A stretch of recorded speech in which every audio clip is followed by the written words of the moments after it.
In this video, I'll discuss everything you need to know about retirement plans, and we're starting right now.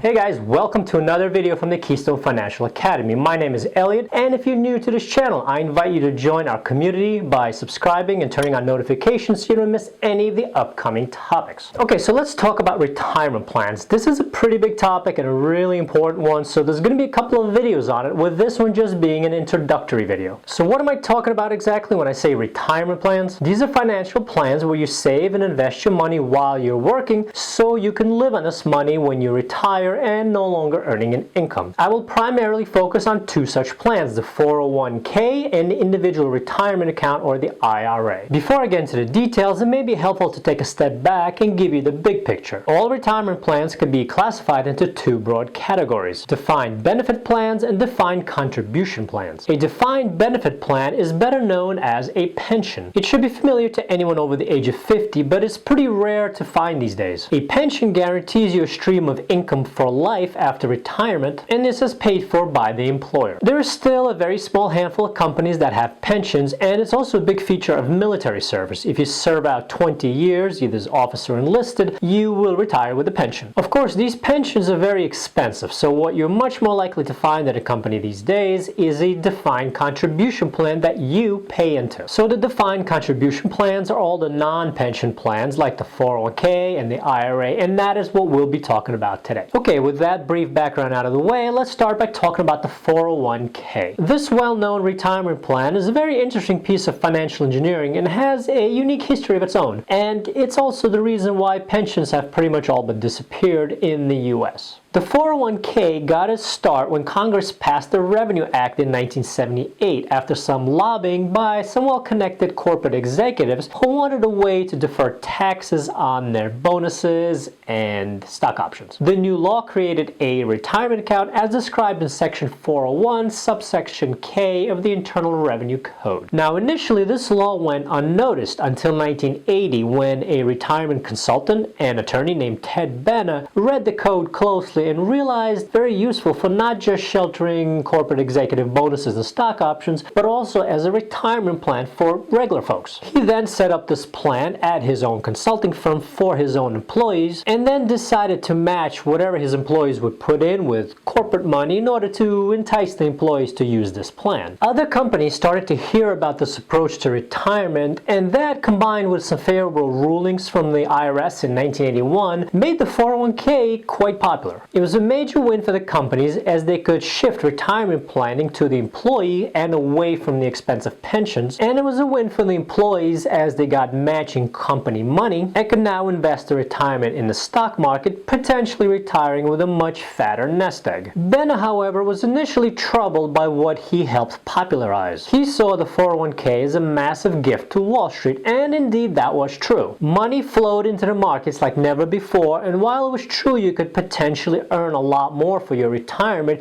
you could also potentially lose it all, as your retirement was now at the mercy of the stock market. For better or for worse, the 401k is here to stay, with up to 80% of full-time workers having access to such an account. Let's now go over exactly what the 401k is all about in case your company offers it and you know exactly what you're getting yourself into, or if you're self-employed and wish to open up a 401k for yourself. Some of the more important things to know about the 401k all concern taxation. Your contributions to the plan are deducted from your paycheck pre-tax, so you save money while you're working by being taxed on a lower gross amount. For example, if you earn $50,000 per year and you take off $5,000 for your 401k, you're now being taxed only on $45,000. Since the deductions are pre-tax, the 401k is what's called a tax-qualified plan. In other words, the taxes owed on the money are tax deferred. You will pay them when you retire and then withdraw your money, presumably when you'll also be in a much lower tax rate. Therefore, this will save you money down the road. Finally, earnings from dividends investments and capital gains inside the 401k are not subject to capital gains taxes. You only pay ordinary income taxes, thus saving you more money in avoiding this double taxation. Okay, so that was the tax side of things. What about contributing to the 401k? For 2020, you can contribute up to $19,500 to the account, and if you're over the age of 50, you can also add an additional $6,500 to your account in what are called catch-up contributions. These limits usually change annually, so check the IRS website for the latest. Now, your employer may match your contributions up to 5% as a benefit of employment. The matching may be dollar for dollar up to 3% and 50 cents on the dollar afterwards, or an equal match all the way up to the limit. This is a major benefit, of course, and basically free money from your employer, so you should always take advantage of that. Anything you contribute above 5% is typically not matched, however. So what can you invest in with a 401k? This can be a range of funds such as stocks, bonds, it can be domestic, international, etc., whatever is offered by your company, or you pick out yourself if you're self-employed and opened up your own 401k. Most companies offer several dozen investment options that you can choose from, and of course keep in mind that the 401k funds are not FDIC insured, nor are they backed by your employer, and they're subject to the ups and downs that are inherent to the stock market. There have been cases of people having to postpone their retirement because there was a bear market or a recession and the 401k was down significantly. However, since the market is cyclical and historically has returned around 10%, you can usually just wait it out till the next upcycle and retire then, if that's possible. So on that topic, let's talk about getting your money out. You can withdraw from the 401k after age 59 and 1/2. Any regular withdrawals up to that age are subject to a 10% early withdrawal penalty unless certain hardships are met, and you can borrow against your 401k. Also, you're not required to withdraw from your 401k at age 59 and 1/2, and you can wait all the way till age 72 before you are in fact required to do so. And people do typically roll over the 401ks into another investment fund. Now, you may have heard of other plans similar to the 401k, and indeed there are quite a few of them. They're all part of the 400 family with the specific code referring, of course, to the relevant IRS tax code section. There's the 403b, which is for employees of public school systems, colleges, universities, and also a lot of nonprofits. Then there's the 457b, which is for state and local government employees such as police and firefighters. There are a few more lesser known 400 series plans, but they all pretty much function similar to the 401k. Okay, so that was the essential overview of the 401k retirement plan. If you want to learn more, do get in touch with the benefits administrator at your company or government agency, or a financial planner if self-employed, because there are more details and nuances to these plans that we're just not getting a chance to go over in this introductory video. So the second major retirement plan to discuss is the individual retirement plan, or the IRA. The IRA was created as part of some legislation in 1974 and remains as the only mainstream retirement account that individuals can open, manage, and fund completely on their own while still retaining some tax advantages. Now, although the IRA isn't tied to any employer, a lot of employers do in fact offer it. There are two main types of IRAs and a handful of other less common ones. The two main types are the traditional IRA and the Roth IRA, and these are the ones we'll cover in more detail. In some ways, a traditional IRA is not that different from a 401k. You open an account and direct a portion of your pre-tax income towards investments that can grow tax deferred. The advantage for the present time is a lower tax rate, and in most cases, contributions to traditional IRAs are tax deductible. The advantage down the road is your capital gains and dividends are not taxed until withdrawal, and then taxed at the regular income rate later on when you're retired and presumably in a lower tax bracket. Because the traditional IRA has tax advantages, there are limits to how much an individual can contribute annually. This is mainly so people don't use these accounts as a limitless tax shelter. In 2020, limits are $6,000 for those under 50, with those over 50 able to contribute an additional $1,000 for a total of $7,000 annually. There are no gross income limits to be able to open a traditional IRA, but there are limits on being able to take a full tax deduction.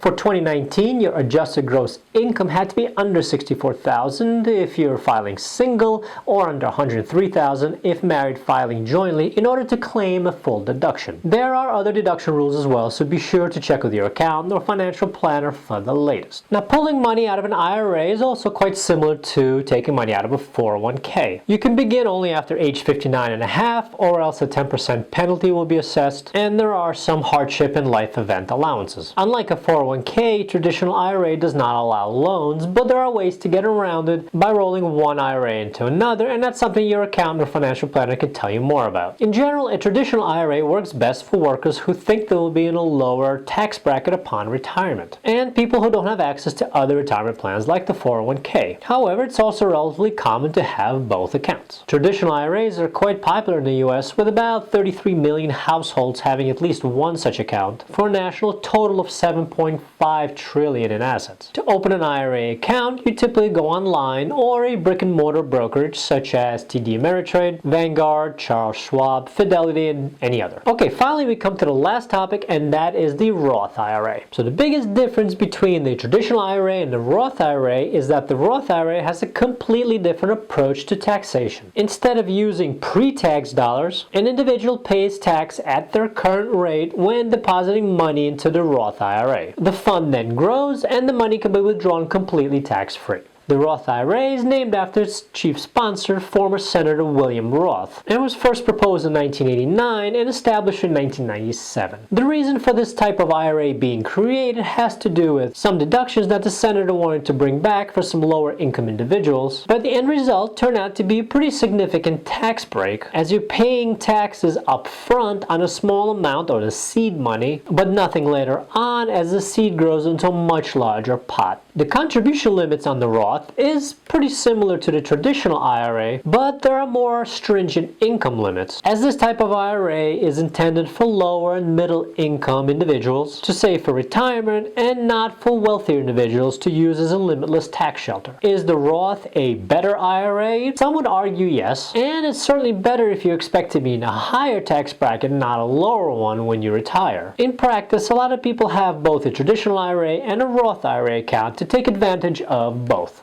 There are a few other significant IRAs available, such as a SEP IRA, which is a type that an employer sets up for employees, and a simple IRA, which is intended for small businesses, and a few other types. Virtually all IRAs can be set up pretty easily with a broker, a bank, or an investment company. You simply choose what funds you like to invest in, transfer in money, and you're ready to go. Individual retirement accounts can be a fairly involved topic, and there will be more videos on the way to detail them out further. Alright, so that was an introduction to retirement plans.